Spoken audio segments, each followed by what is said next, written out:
You've been talking about the foosball at school? Ow!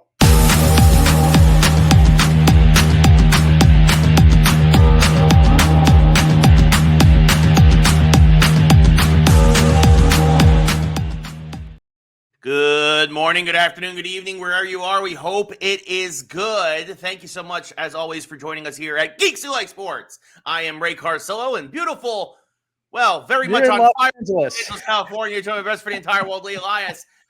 Lee, over in Pennsylvania. Just got a text message. Water being turned off today to help with water conservation. So I have no water live now. Update. No water until 2. Literally just got the text message. Really sorry about that, folks. Sorry to disrupt the show, but until 2 p.m. I have no water now. Well, actually, that brings up a good point, Ray. I did want to start the show with this. Yes. That when the fires had started in LA, everyone was like, "Oh, okay," making their little like jokes. It's not funny anymore, and I just want to say to everybody out there, I would argue it's never funny. It was, well, you know what I'm saying. Like Yes. it's not fun to make jokes at the moment about it because people are really in trouble out there. So just want to give a shout out to everybody, including you, Ray, in Los Angeles. The nation sees you right now.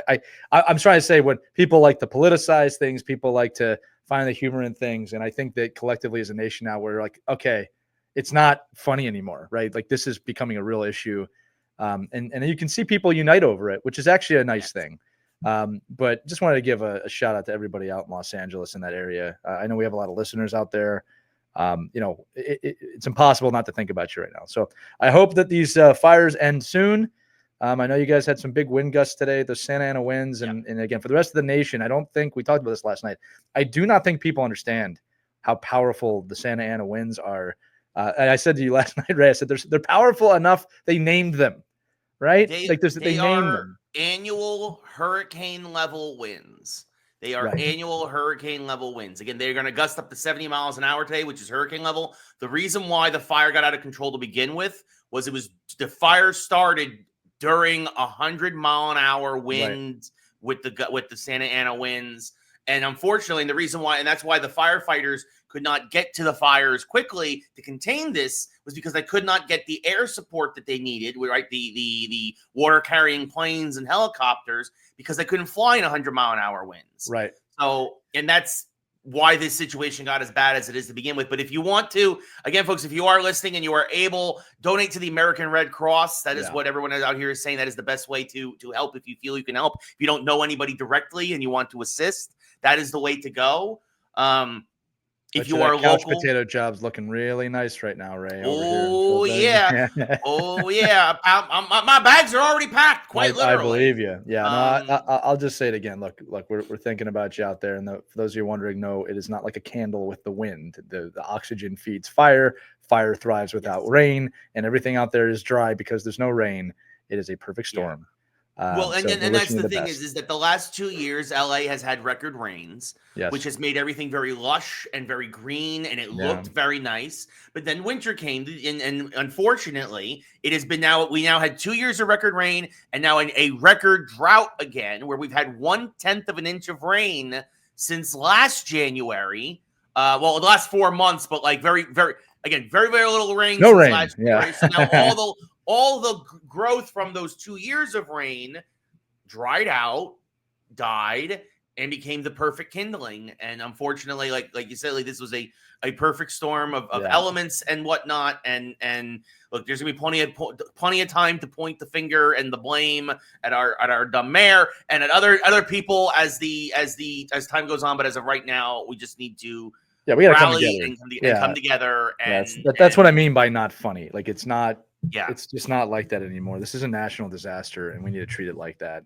So again, just thinking about everybody out there, and I hope you're safe. And if not, I hope you get safe, and I hope this ends soon, because it's gonna. This is a year's recovery now. It's not normal, right? It's not like it was in the past. This is going to take years to bounce back from. Right? Like literally 40,000 acres have burned. Thousands upon thousands of homes, lives lost. This is a national disaster. This is a disaster. This is again. I can't stress it enough. And Yeah, again, that's why I'm bringing it mine. up. I think that I think people know about it now, but I'm not quite sure people understand the severity of it. That's why I wanted to bring this up. So anyway, look, like Ray said, look to the Red Cross. Check on your friends if you haven't already. Yeah. And just understand we got to come together with this stuff. It's not red and blue right now. All right, I'm not making a joke. It's literally on fire, and we got to help people out. Yeah, exactly. So, so it is what it is, and unfortunately, I mean, it does look, knock on wood, it does look like the worst is behind us. Yeah. As of this moment, there are still wind gusts happening as we speak, but fingers crossed. The next 24 to 48 hours is going to be really interesting for us to see if we can see the light at the end of the tunnel, or if this is something that we're going to have to continue to deal with for the foreseeable future. So, these fires, we're going to have to deal with this for the foreseeable future anyway, but these fires hopefully will be under control. Well, I will help us segue out of this. It is going to be a sports heavy show today because there's not much going on in geekdom. But the one thing, and again, I'm not making light of this, but I wish Superman was real right now, because Superman could just fly over to California and blow everything out with his ice breath. Yeah, but we do have some interesting Superman news and a little Q&A later in the show, so stay tuned for them. Just a tease.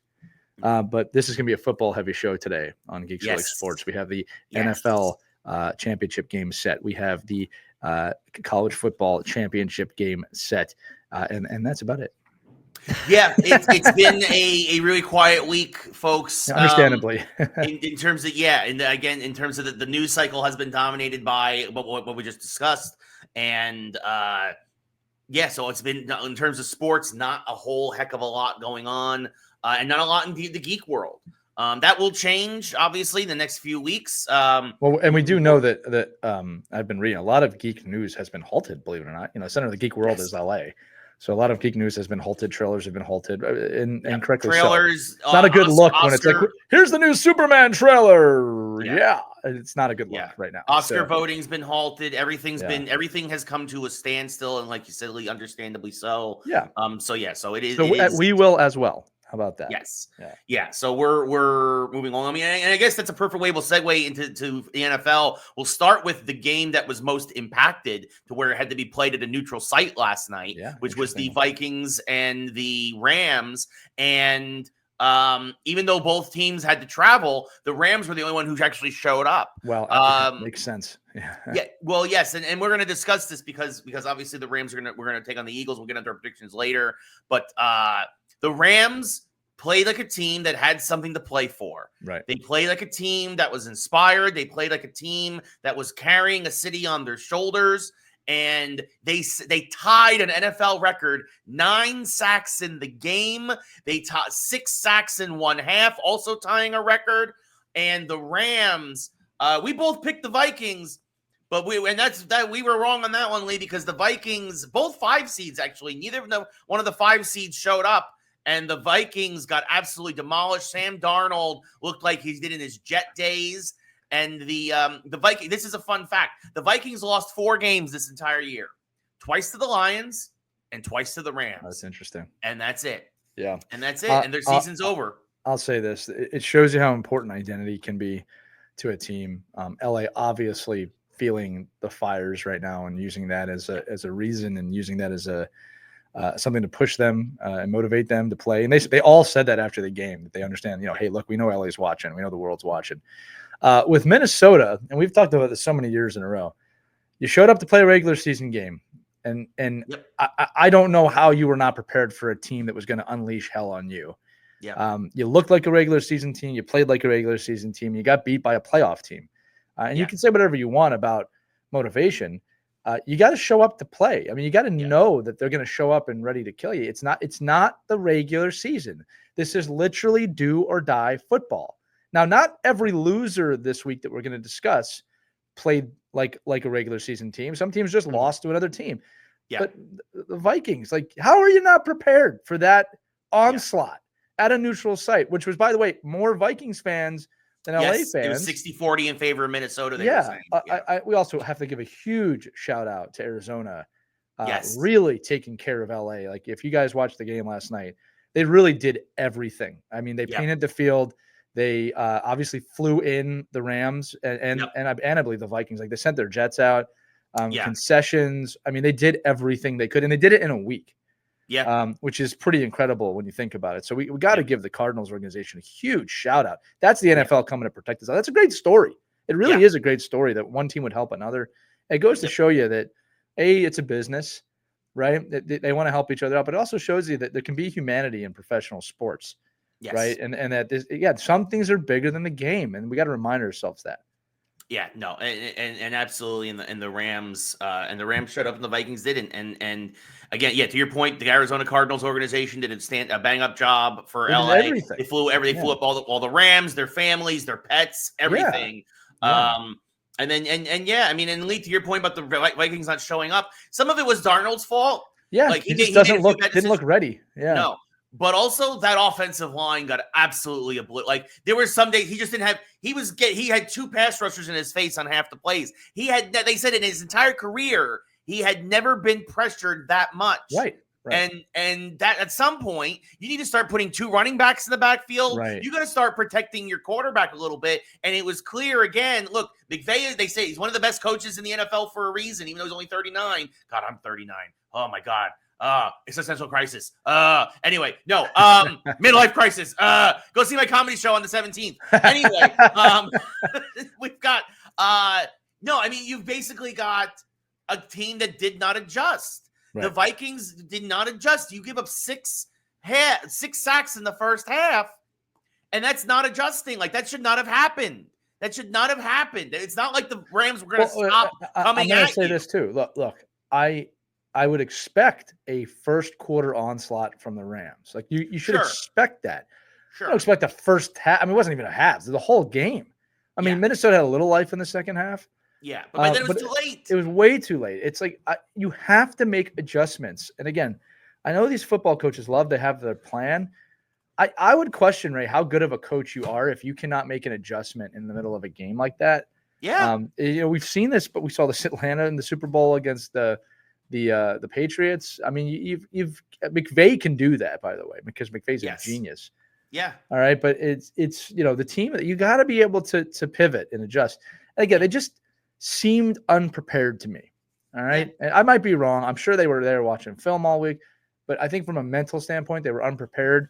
And also, I think the lack of experience really showed. Like we do have to remember the Rams. Yes. They're not far removed from a Super Bowl. They have many players from that team still there. Yeah, Matthew Stafford. This is Sam Darnold's first playoff start. Yeah, a lot of these guys, it's their first starts. Yeah. Yeah, I wish I had a mulligan on this one. Yeah, no, for sure. I mean, but again, talking about game plans, like Cooper Kupp didn't have a catch until I think late in the third quarter. Really late. It's a nice catch, but yeah. It was, but like the Rams were like, the Rams did something that we haven't really seen from them the whole year, which was like bunch of 3 tight end sets, 2 tight end sets, and like, because you know what? They also understand that the Vikings blitz a lot. They had the 4th most sacks in the NFL this year. So what did they do? They went jumbo. They did extra protection for Stafford. Right. They did quick passes. And guess what? It worked because McVay's a genius. And again, to your point, Kevin O'Connell, you need to adjust. I'll say this. Yeah. It's not on and again, I'll say this also. This wasn't on the Vikings defense. This was on again, there was the scoop and score for a touchdown there at the end of the first half. There was the Vikings offense really let that team down in a lot of ways. And because the Viking defense really could only be credited for giving up 20 points. And in the NFL nowadays, your defense holds the other team to 20 points. You have a chance to win the game. Yeah, it's true. And they did a good job. I mean, again, it's great execution by the Rams. 100%. We'll play the Eagles now next week. Yes, they will play the Eagles, and I guess we can move over to the Eagles now. We both predicted the Eagles would win. The Eagles would win. They won an ugly game. It was an ugly game. Again, it didn't look like either team really showed up there. The Eagles did more so. I mean, the Eagles did more so obviously than the Packers, but the Packers got off to a terrible start. Yeah, the way I would look at this game is you had Jalen Hurts coming back after several weeks off. You had several players coming back after a week off. Yeah, they were shaking the rust off. I'm not worried. I'm glad they got that out in that game because Green Bay's not nothing, and we still beat them pretty handedly. Yeah, with that. So it was one of those games of, again, the Eagles are just a better team talent wise, and I think that's what won the game for them. It's not the Green Bay crap the bed. Just Eagles are better even on a bad day. They're a better team right now, and we saw that. Sure, but I will also say that the Packers, much like the Steelers, like we said, they were some of these teams backed into the playoffs. They were on the wrong end of momentum. The Packers had not been playing well. The Packers also very banged up, which, by the way, a lot of injuries for Green Bay even in this game, which only depleted them even more. Right. And then like again, they Green Bay had opportunities. They missed the chip shot field goal early on. There's little things that kind of death by 1,000 cuts. Yep, a little bit, right? Sure. And then Jordan Love at the end couldn't make the throws he needed to make. Yeah, and the Eagles' inexperience there. Yeah, so this is a team with the Eagles. A lot of them had been in the Super Bowl. Again, they know how to win. They know what they need to do. Yes. Yeah. I think this one was a lot of experience over new guys. Green Bay will be better in the future. Yeah, they need some depth, but I mean, obviously the play of that game is Goddard basically stiff arming 3 times the cornerback Valentine for that basically the game breaking touchdown. Yep. The Eagles are just a better team, but I think this is going to be a good one. Eagles versus Rams. It's going to be a great game. Yeah, and it's funny because I mentioned the identity for the Rams before. It's going to be interesting to see how this plays into it because by Sunday, I think as you said, the fires will have died down a little bit. Things might be on the recovery. And the Rams have kind of done what they needed to do last week. Now, my gut is telling me the Rams are going to be completely exhausted, completely emotionally and physically exhausted now. All right. It was a huge win for them yesterday in Monday Night Football, but you're not playing Minnesota now. All right. Yeah. You're playing the Eagles, and it's not as simple as just shutting down Saquon. So, I'm picking the Eagles to win this game. I'm fully biased, obviously, but I actually just think the Eagles are the better team. Yeah, and I think the Eagles have an identity too. All right, sure. Although it's a little bit of a different identity. You can't forget these guys completely screwed up last season. One of the worst collapses in history in the NFL.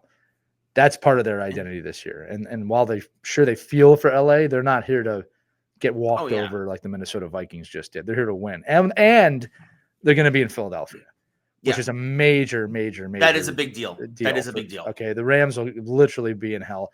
I don't even want to guess what Eagles fans might be shouting at them, but it'll be distracting. We don't need to get into that story about that unfortunate that one gentleman who I believe is now we could get into that. I'm not going to say what he said, but he absolutely. Let's get into it because absolutely tore apart this poor Packers lady. Did you see the outcome of this story? Because that's the important part for me. He's banned from Eagles games now. So again, I cut Ray off. There was a horrible Eagles fan saying ridiculous things to a Green Bay Packers fan, a woman. Awful, just unforgivable things. Eagles barred this guy from the stadium. They bought that woman and her family apparently a ton of Packers gear, paid for their flight. I mean, they really took care of her and basically said this is not appropriate. Yeah. So, look, I've been to enough football games in enough cities to know this is not limited to Philadelphia. No, people want that to be true. Yeah. But I've been to Commanders games. I've been to New York games. It just feels like Eagles fans are always on camera when it for sure. But the rowdy football fan is nothing new. All right. No. But that's a class move by the Eagles organization to A, say not acceptable, and then to B, buy that woman everything she probably wants. And again, that's the stuff you don't see. You just see the rowdy fan. The guy's an asshole. I'll say it right now. Like, there's no place for that crap. No, all right. Not at all. You're a loser. That guy's a loser. I'll say it. Yeah. I hope he probably feels like a hero today. All right. Just like what's his name? It got banned from every MLB park. Well, the two Yankee fans who are now banned forever. So, again, you're not part of the game, assholes. Yeah.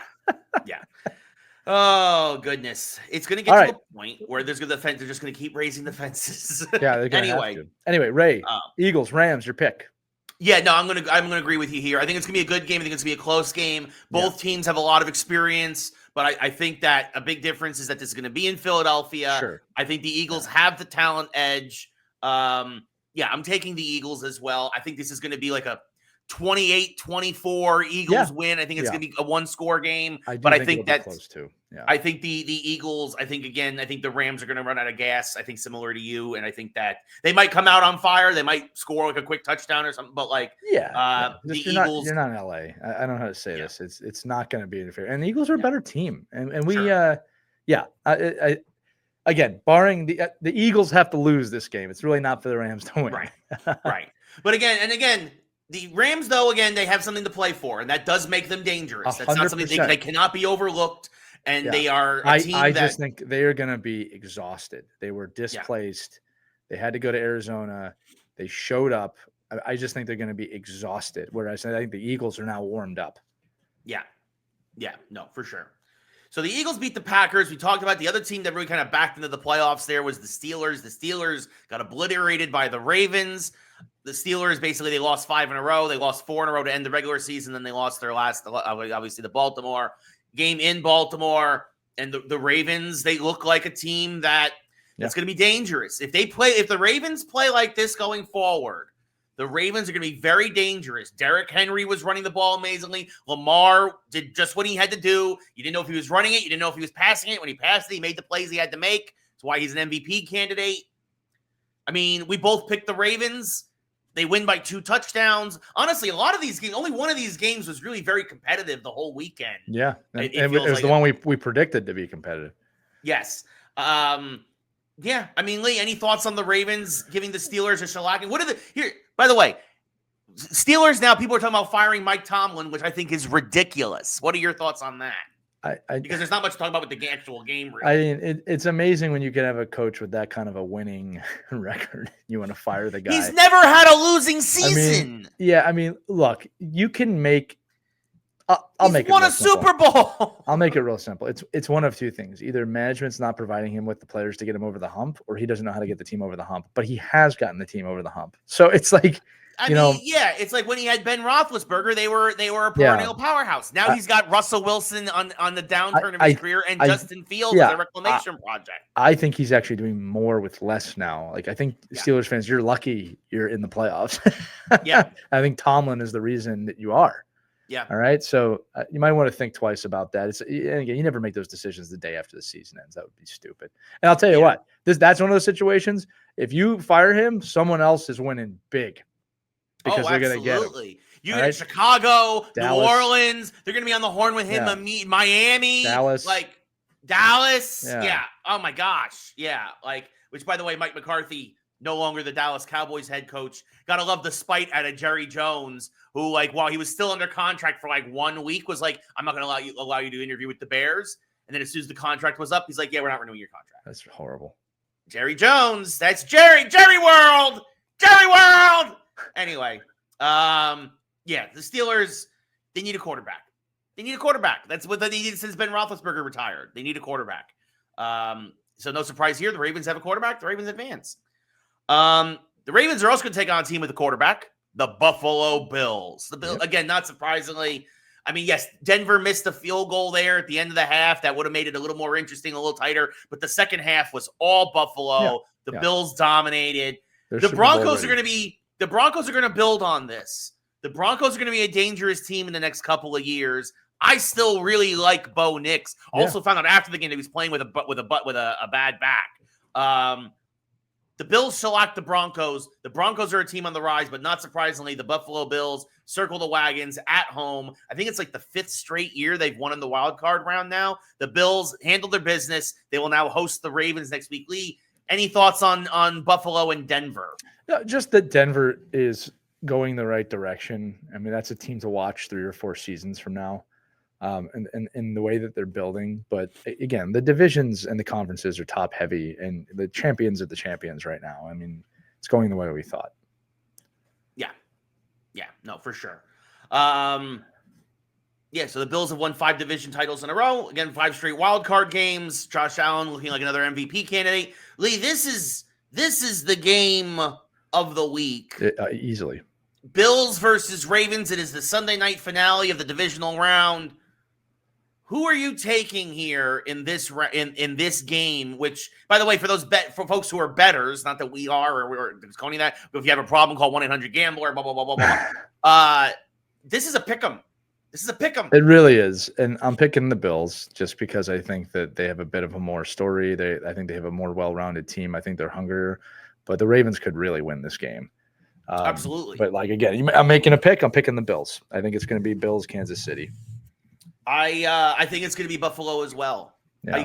Again, it is boy. These are two very evenly matched teams. Greg, it's how it should be. It's how it should be at this point of the season. Yeah. I mean, it's the 2 and the 3. The Ravens might have a slight edge on defense, and the Ravens might have a slight edge on offense.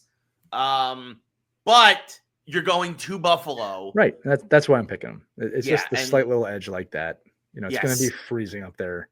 Yes. Not to say Baltimore's not used to the cold, but not that kind of cold. And I think that James Cook proved last week that he's a legit running back, right? Look, Derrick Henry's a special player, but the drop-off isn't as massive as people think. Obviously, same thing. You could probably give Lamar the slight edge over Josh Allen, although I think Josh Allen's a better pure passer than Lamar. I also think Josh Allen's playing more consistently than Lamar. Now, if Lamar has one of his best days ever, that changes the whole conversation. But consistency is key. And I think look, Lamar has a lot of experience as well. I just think, Josh Allen right now just seems to be in a different flow state than him from a, want to get to the Super Bowl, right? But you can't look past the Ravens. You got to win this game.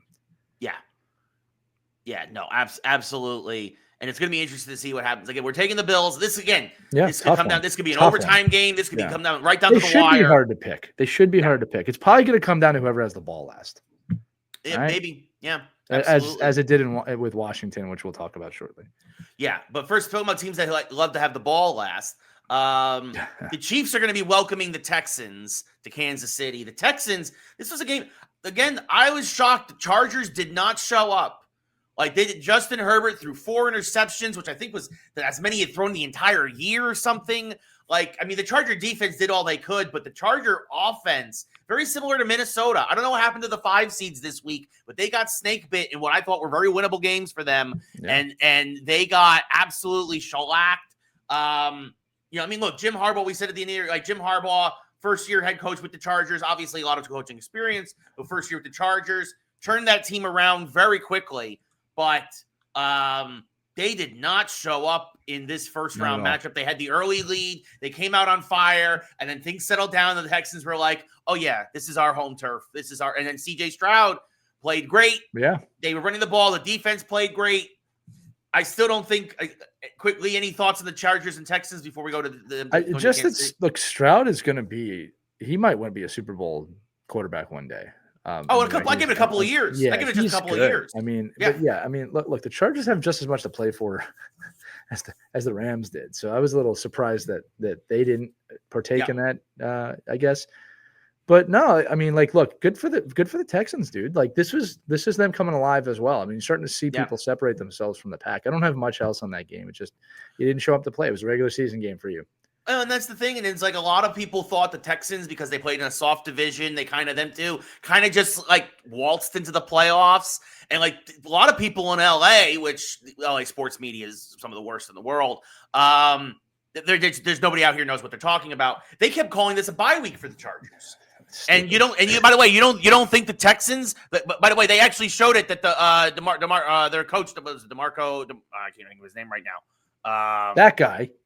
The DeMarco Ryans, D'Amico Ryans. My apologies. I was just blanking. Had a brain fart. It happens. Used that as bulletin board material. He's like, and he said it. He's like, how about that bye week now for the Chargers? Huh? That's just why would you ever go into any playoff environment with that mentality? Is beyond me. Awful. You know what I tell my players, Ray, when they say, "Who's the opponent? Who are we facing?" The person in the way from someone giving you a trophy. That is my mentality when I coach. It's what the team you're playing is in the way of someone handing you a trophy. It's about us. It's not about them. All right. You have to prepare. You have to know the tactics to beat the other team. You have to know the players on the other team, but it's not about the other team. Yeah. And when you say this is a bye week, you just made it about the other team. It doesn't sound like it, but you did. And you gave them a reason. Right? Every time I'm in the playoffs, whoever you're playing is in your way from someone handing you a trophy. And you don't stop until, guess what, Ray? Someone hands you a trophy. Yeah. Yeah. So the Texans win by almost 3 touchdowns. Giving away my coaching secrets live. Yeah, there we go. And like you said, you gave them, again, why would you give them bulletin board material? Anything. They did, and the Texans took advantage of it. That said, they now have to go to Kansas City. to play the as to get the I love what Scott Van Pelt calls it, the Arrowhead Invitational, because it seems to be every year that you have to go to Kansas City. That's really good, actually. Look, yeah. I'm interested to see what happens here. I'm going to pick Kansas City in that game. Me too. Because you kind of have to. Yeah. But, man, is it delicate out there right now in Kansas City, right? We don't know what team's going to show up. Yeah. Again, the other thing, though, too, is the way the media has taken their one-loss season and turned it into this, like, oh, they're the worst one-loss team in history. It's like they have one loss, guys. One. All right. And while that might be statistically true about the Chiefs, they're still the Chiefs, and they know how to win. And if, I heard this stat yesterday, Mahomes has not thrown a pass since Christmas. Yeah. So either you're going to get really healthy Kansas City ready to go, or you're going to see an upset. But I'm picking Kansas City. My gut tells me to pick Kansas City. Yeah, no, I think so too. I think Kansas City. I think that now look, this could be one of those games where maybe CJ Stroud does become anointed and goes to that next level. It's possible. Yeah. It's absolutely possible, right? Crazier things have happened. The Chiefs 15-2. What was it? I think they had. I want to double check this. It was an abysmal point differential in the regular season, but the regular season Chiefs versus the playoff Kansas City Chiefs are two completely different teams, right? Like this is when the Chiefs are like, okay, now we play football. Yeah. Right? Like the Chiefs' point differential over the course of the entire season, they were plus 59. Yeah. Like that is abysmal. Now, to be fair, the Texans was actually a net zero. I didn't realize that. But like the Bills plus 157, the Ravens plus 157, the Eagles plus 160, the Lions plus 222, even the Bucs, who aren't in the playoffs anymore, plus 117. I'm going to tell you this right now. It's not an unimportant stat. The only stat that matters this time of year is WNL. Sure. Right? And Kansas City knows how to win. And I'm going to say it again, unless they come out super rusty. And even if they do, I think there's a good chance you'll see the Texans go up early in this game. But when they find that rhythm, I mean, that's Kansas City 101. They're losing at halftime. Then they decide, I want to go to the Super Bowl again. They're healthy too. Yeah. And that's the other thing. They are more healthy now than they have been for much of the year. And again, that's the importance of the bye week. Yeah. Right. That's why you get that bye. They needed that. And it's a big, big deal. No, I wouldn't be surprised either if the Texans are up 10-7 at the half or something. Yeah. And then Kansas City wins 28-13. Yeah. That's what I think is likely to happen. So KC over the Texans. Yeah. Creating the matchup that we all want. Yeah, would be Bills and Josh Allen versus Patrick Mahomes, which is what I want to see. I wouldn't mind seeing Ravens, KC either, to be fair. I mean, to be honestly, any of these final four teams, this is going to be fun. This is going to be a fun AFC championship, whether it's Lamar versus Stroud or Allen versus Mahomes, like whatever, however it goes. Yeah, you've got the right four teams here left in the AFC, and it is going to be fun. I can't say the same about the NFC, but yes. You cannot. At least not in my opinion. Final game of the weekend. This was the one. So I went 4-2 in my picks, and you went 3-3. This was the one game that we disagreed on last week. I took the Commanders, and you took the Bucs, but we both expected this to be the best game of the weekend, and it was. It was. Chris Collinsworth, even a broken clock is right twice a day. He called it the divisional doink. It doinked in on a last-second field goal to get them to the divisional round. Washington wins their first playoff game in 20 years. Yeah, it's been a minute. And will now have the honor of heading to Detroit to get their butts kicked by Jared Goff and Dan Campbell. Lee, what are your thoughts on Bucs and Washington? I should have said this on the show last week. It was going to come down to who had the ball last, and that's the way it was. That's how the cookie crumbled. The Commanders had the ball last. They barely, by about a dollar bill size post, got into that next round. But it was a great game. I mean, everybody showed up. I mean, and again, that was the battle of the lower playoff teams, right? Yeah. And it was a great game. Just to give some perspective on that 20 years, Ray. I believe the last time Washington won a playoff game, they said Ovechkin had about 25 goals in his career. Yes. He has scored 800 something goals since then. Like his entire goal scoring career has taken place over that gap, which is incredible. But look, way to go for the fans of Washington. You got new owner, new identity. Yes. This is a Magic great way to Johnson start. Celebrating with everybody. That was good. Yeah, it's a great start to this kind of new chapter for Washington and the Commanders. And I wouldn't sleep on them too much. Unlikely, very unlikely they're going to win. Okay, against the Lions, but man, they're here. I mean, look, there's another divisional rival here. They suddenly have just skipped over the Cowboys big time, not a little bit. Like, wow, that's a playoff team. Yeah. They're gonna get more dangerous next year. So we'll see what happens. Look, especially I said it at the draft. I said Jaden Daniels was going to be the best quarterback to come out of this draft. He has been. He's the next Lamar. He's the next Patrick Mahomes. Like, you can tell, you can see it, right? As long as he stays healthy, knock on wood. Because again, that's the real RG3. I still think RG3 would have had a great career if Shanahan didn't force him to go play against the Seahawks in that wild card round on one knee. Yep, that was dumb. Yeah, very dumb. Sacrificing your future for a week, a short-term present that was not going to manifest because that team was not very good. But anyway, Jaden Daniels is phenomenal, and I think that, I mean, again, look, the difference in this game. By the way, for everybody who's like destroying Baker Mayfield for that fumble, it sucks. It sucks. It was a bad play, and that let Washington right back in that game. I would kill to have Baker Mayfield right now. Yeah, that's the other thing. I mean, the way he ran that one time, he ran the ball and he pushed guys out of the way. I mean, that's the guy you want on your team. He is a competitor. He is a fighter. He will only get better. And I mean, look, I think that's a team that believes in him. And overall, you get him another. Again, the Bucs were also very banged up, like a lot of teams going into the playoffs. Right.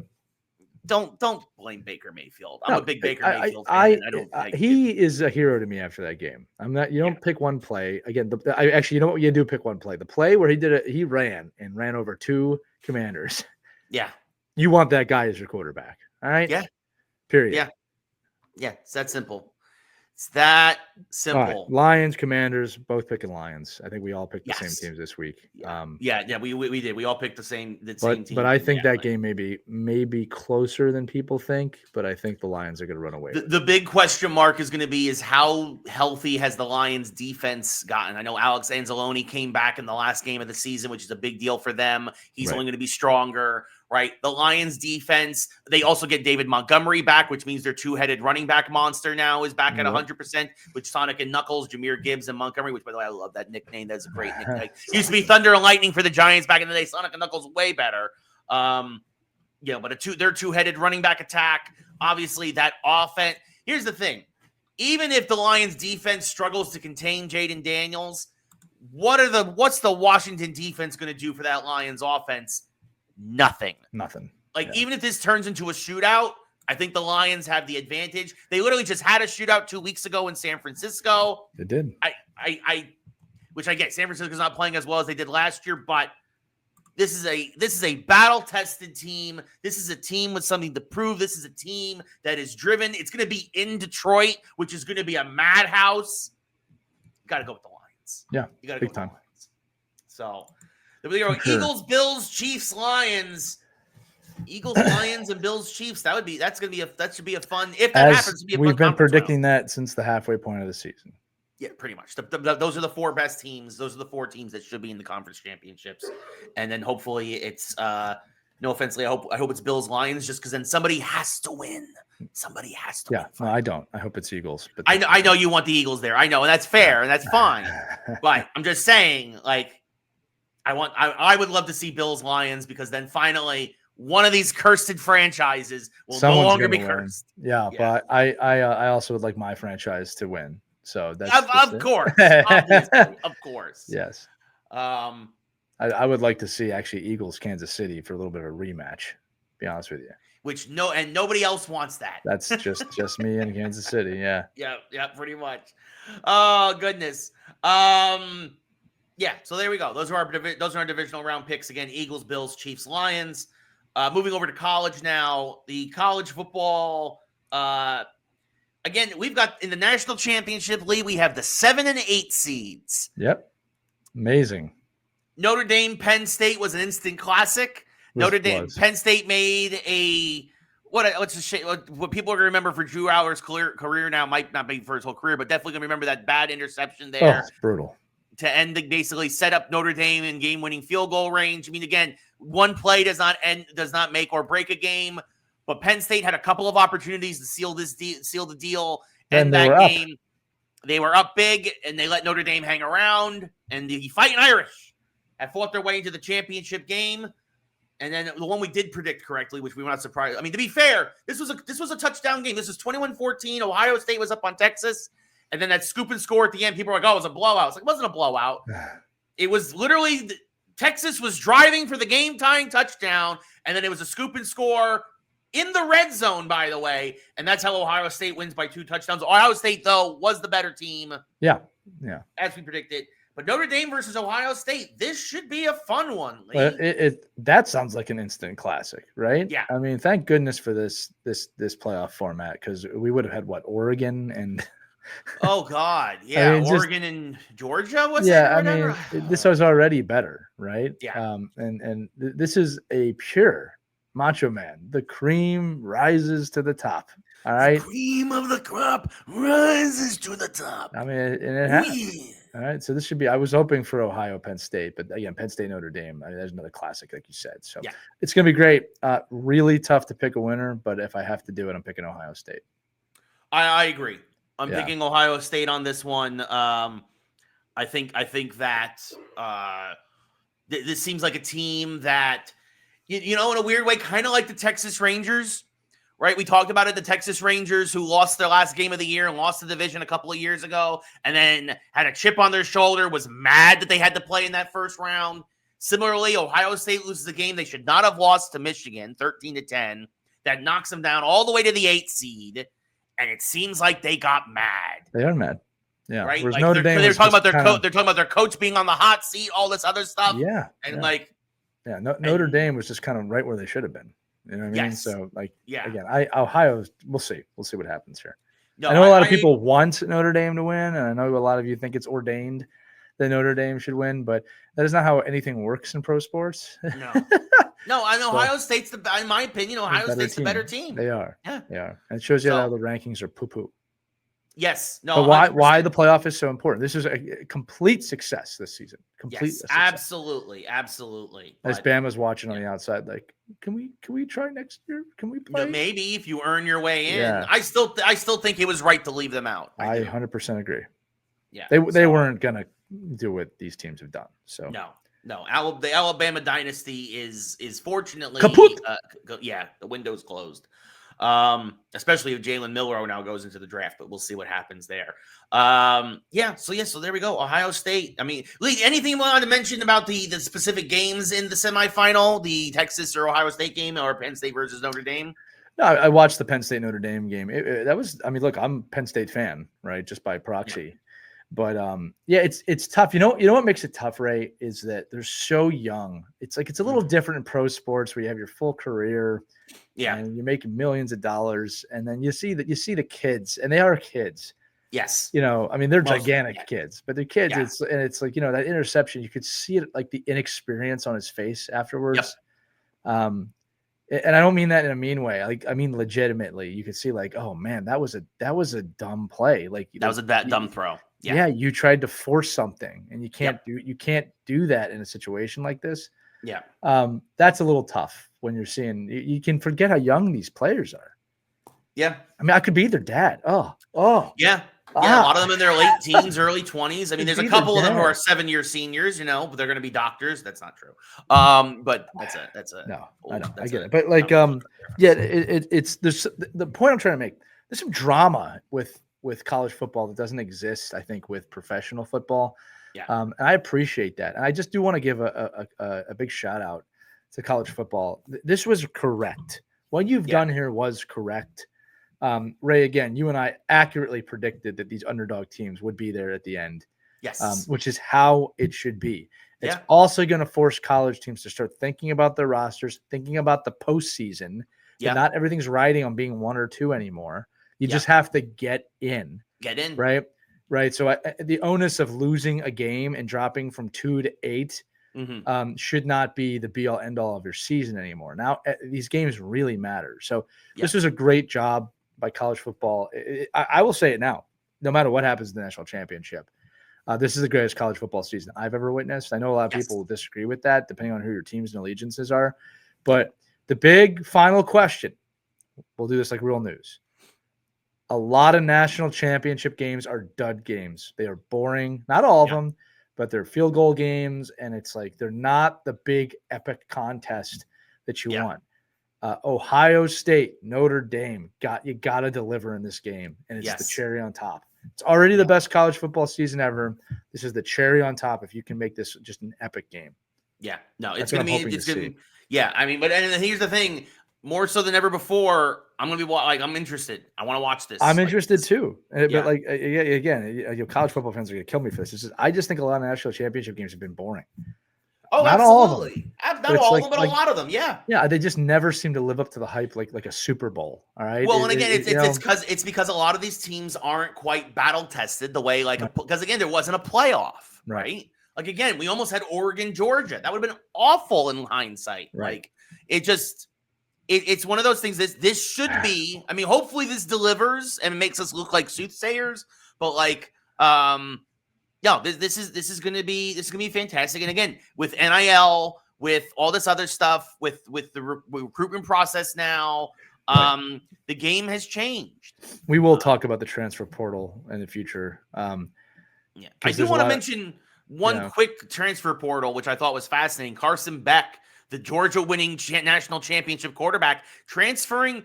He's having off-season elbow surgery, which is, again, a shame. Part of the reason why Georgia, and I said this again, part of the reason why Georgia got knocked out so early was Carson Beck hurt his elbow in the last game of the season. And that is a big deal when you lose your championship-winning starting quarterback.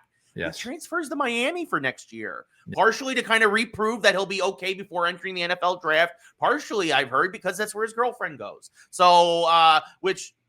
sometimes that plays a factor into things. But it's going to be, but that's a big deal for Georgia. Georgia now suddenly next year doesn't look nearly as good.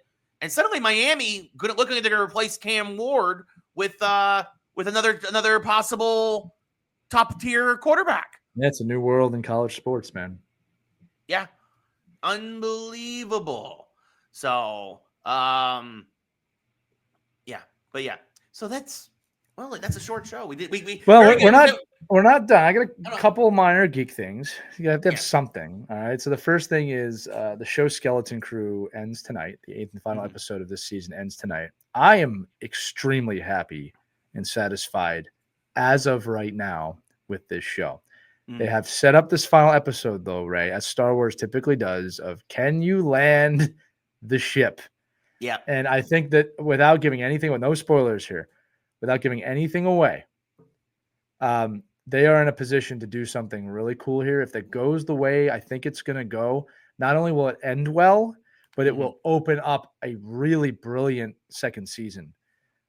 If they go the direction I'm thinking, at least from my point of view. So here's the deal: that this is what Ray has committed to, barring he can do it with electricity and being in LA. Yeah, I'm going to call Ray probably tonight around 11 p.m. and I'm going to say to Ray, "You must watch this show." Or, and he will do it. He will do it before the next show. Or I will say to him, pass, and you don't have to watch the show. All right. I'm hoping I get to tell you to watch it, Ray. It is delightful. I've really enjoyed it. I did not have a hard time getting into it. It's been fun. The kid actors are fantastic. The droids are fantastic. Jude Law is fantastic. And the story is fantastic. Like, we talk about not knowing where something may be going. They've given all the clues of here's all the pieces, but we don't know how they fit together. And that's what you want to see. Whereas Acolyte was like, you're going to figure out how this fits together in episode 3. And now you have to wait. So I'm looking forward to that. The other geek topic, Ray, a little bit on the Superman front. We teased it at the top of the show. Yes. Superman Reborn. Yes. Okay. Yes. Tell us about that for a minute. We mentioned this when we did it back in November. Superman Reborn. We did it, of course, in conjunction with the Christopher and Dana Reeve Foundation, which, of course, is a fantastic charity for spinal cord injury research. Obviously in honor of the late Christopher Reeve.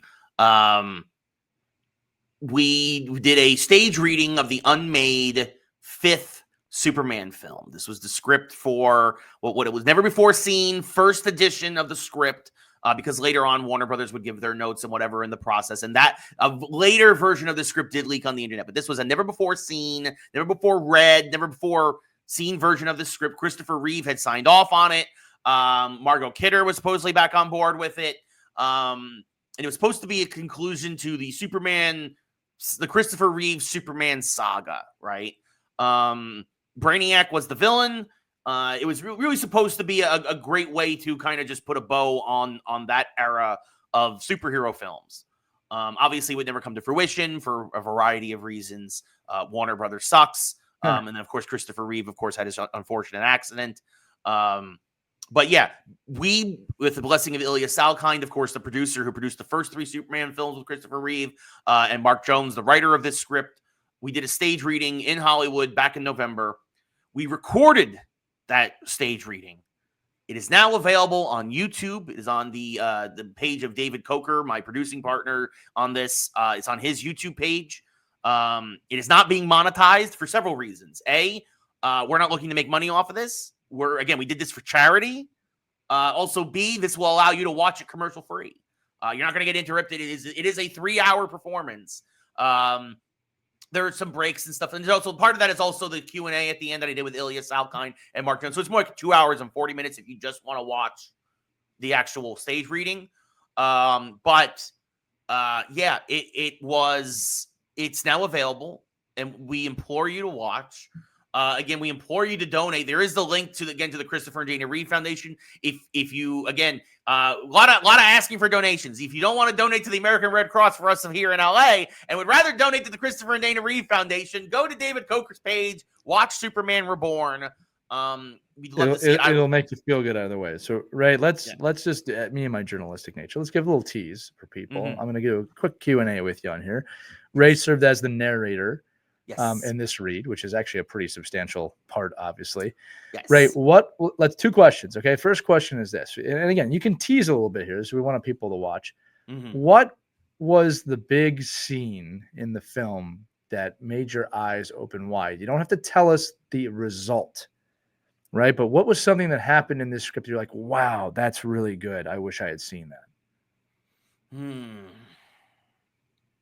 I mean, I would say the fight scenes between Superman and Brainiac would have made amazing cinema. Yeah. Would have made, and the guys we got to play, John Cahill, who played Superman, he's also the voice of Cabal in the Mortal Kombat games now.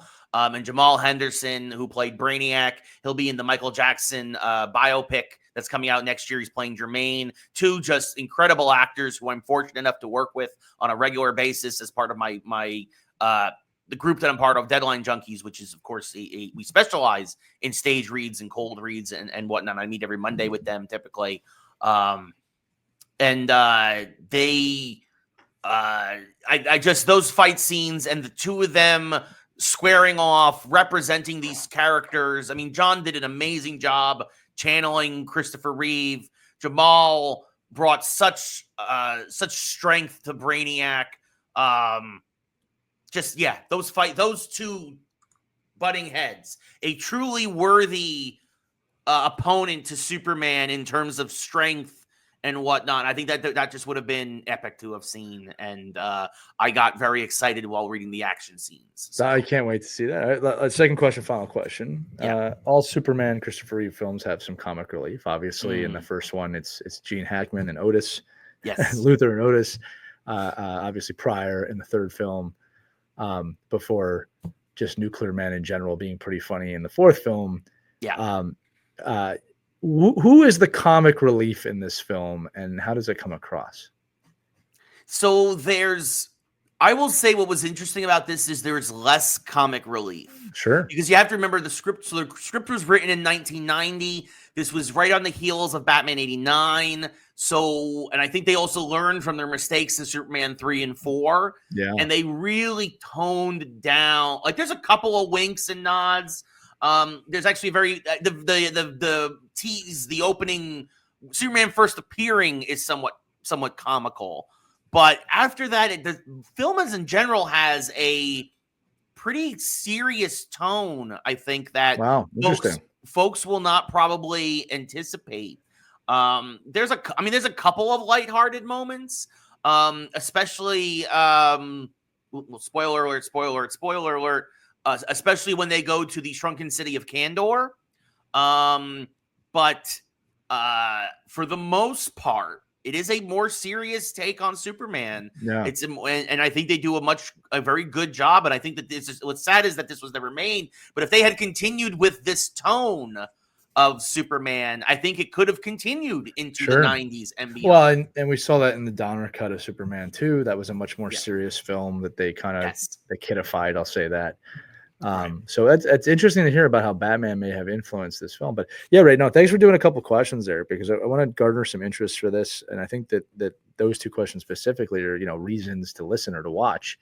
Yeah. Because again, this is history, right? This is movie history here. And get on David Coker, good fan of the show here, for putting that together and putting it out. So Superman Reborn, available now for free on the Tube of You. Yes. Any computer. Yes. Fees may not apply. Yeah, that's right. Yeah. But yeah, it's on YouTube, and I guess technically, I guess they gave me director credit, which I appreciate. Oh, girl, so, you go, man. There you go. Well, I was the again, first off, amazing thank you and kudos to the entire cast and crew. It was a team effort. I put the cast together. I found the theater, but David obviously handled a lot of the behind the scenes of actually booking the theater and then the crew for them. I put together the program. It was a team effort. It was a team effort. Yeah, well, it's got to be, right? Most good things are. Well, I just wanted to ask those questions and a couple more reminders. Ray did do his top 10 games of the year last week. So if you haven't seen them yet, check us out on social media, Geeks Who Like Sports, across the board at GWLS Podcast, depending on where you're looking. Ray's greatest comment was someone goes, I've never heard of this game. He goes, that's why I exist. Yeah, that's what I do. What I do. That's what I do. What I do. That was brilliant. And then Ray, why don't you let everybody know about your upcoming comedy shows? Yes, so I've got comedy shows. I got next several weeks. So Friday the 17th, I'm back at the Comedy Chateau. Friday the 19th, I'm making my debut at a place called Flashback in Van Nuys. So that's a Sunday. So the show on the 17th is 7:30. The show on the 19th is 7 p.m. And then February 1st, which is a Saturday, I will be at the Ice House again in Pasadena. That's a 9 p.m. primetime show. And then the 7th, I'll be back at Fourth Wall Comedy Cafe. That is a Friday. I believe that show is 8 p.m. But yeah, so 2 more shows in January, 2 shows to kick off February. Yeah, come on out. Ray's funny. Funny how? How are you? Funny how? Funny haha. Funny haha. Yeah, Ray, you make me laugh. If you haven't seen any Ray stuff, guys, it's really funny. Guy knows how to take life, put it in a blender, and make it into laughs. Pours it right out on your head. Yes, yeah. Laugh at this, and you will. Laugh at my pain. Laugh at my pain. That's your first special right there. Laugh at my pain. At my pain. No, probably be a dominant. It'll probably the Italian Christmas donkey. Netflix is a joke. Ray, the Italian Life is Pain Christmas donkey. There we go. Perfect. There you go. All right. Well, great show today, buddy. Yes, great show. We had to have a Geeks Section. It's in the name. Yes, not a lot. We will have hopefully as it's gonna happen. It's going blah, blah, blah, blah, blah, all the geek, we're gonna have episodes. This, folks, where we'll have more geek Plenty stuff. Of Marvel films stuff coming, guys. Yes, a lot of Marvel films coming. A month away. We're a month away now from Brave New World. So Captain America 4. Yeah. I am looking forward to it as well. But that's it for this week's episode of Geeks Who Like Sports. So for Lee, I'm Ray. Take care, everybody. Thanks for listening, and we'll see you next week with more Geeks Who Like Sports.